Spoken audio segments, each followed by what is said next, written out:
అద్దంకి నియోజక ప్రజలందరికీ నా యొక్క నమస్కారాలు. నేను మీ మందా శ్రీనివాసరావు, స్వతంత్ర అభ్యర్థి, అద్దంకి నియోజకవర్గం. ప్రజలారా, ఎప్పుడైనా ఇది మీరు గ్రహించారా? మనం రోడ్డు ప్రమాదాల్లో ఆ యొక్క యాక్సిడెంట్‌కి గురైనప్పుడు హఠాత్తుగా అంబులెన్స్ వారు వస్తారు. వారు ఎంతో ప్రయాసపడి అంబులెన్స్‌లో ట్రీట్మెంట్ ఇస్తారు. ప్రాణాన్ని కాపాడడం కోసం వారెంత కృషి చేస్తారో గ్రహించారా?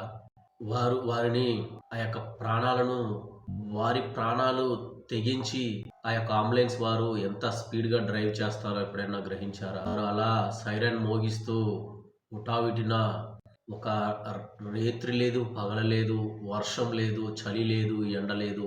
ప్రతి సమయంలో కూడా అంబులెన్స్ వారు ఎంతగా ప్రాణాలకు పణంగా పెట్టి డ్రైవ్ చేసి మీరెవరో వారికి తెలియదు. వారెవరో మీకు తెలియదు. కానీ వారు చేస్తున్న ప్రయాస ఎంత గొప్పదో ఒక్కసారి ఎప్పుడైనా మనం గుర్తు చేసుకున్నామా? కనీసం మన ఫ్రెండ్స్‌తోనే మనం చర్చించుకోగలిగామా?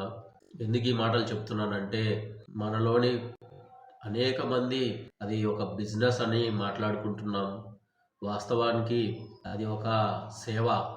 మన మనం ప్రాణాల మీదకి వచ్చినప్పుడు ఆ యొక్క కర్తవ్యం ఏంటనేది అర్థమవుతుంది. ఆ యొక్క శ్రమ ఏంటనేది అర్థమవుతుంది.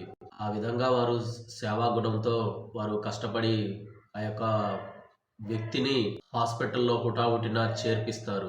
ఆ యొక్క మనిషి ప్రాణాలను కాపాడటానికి మొదటగా తోడ్పడే వ్యక్తులు అంబులెన్స్ వారే. కాబట్టి అంబులెన్స్ డ్రైవర్లు కానీ, అంబులెన్స్‌కి సంబంధించిన వ్యక్తులు కానీ, అంబులెన్స్‌లో ఉన్న డాక్టర్స్ కానీ, నర్సులు కానీ వీరిని దయతో వారిని గౌరవిద్దాం. వారు చేస్తున్న మంచి పనిని మనం గుర్తిద్దాం. మనం ఏమి ఇవ్వాల్సిన అవసరం లేదండి వారికి. మన మనస్ఫూర్తిగా వారికి మీకు కృతజ్ఞతలు. భగవంతుడు మిమ్మల్ని చల్లగా దీవించాలి సార్ అని ఒక్క మాట మనం మాట్లాడితే నిజంగానే వారికి భగవంతుడు ఆశీస్సులు అందుతాయి. నిజంగా అండి.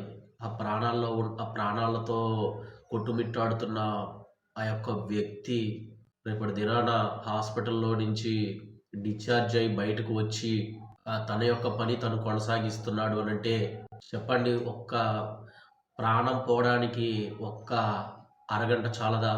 పోనీ ఒక 20 నిమిషాలు చాలదా? పోనీ ఒక 10 నిమిషాలు, ఒక్క నిమిషం చాలండి ప్రాణం పోవడానికి. ఇలాంటి ఇలాంటి సమయంలో అంబులెన్సు డ్రైవర్సు, అంబులెన్స్ వారు ఆ యొక్క అంబులెన్స్‌కి సంబంధించిన ప్రభుత్వ, ప్రైవేటు అంబులెన్స్ ఎవరైనా సరే వారు చేస్తున్న పనిని మనం దయతో గుర్తిద్దాం.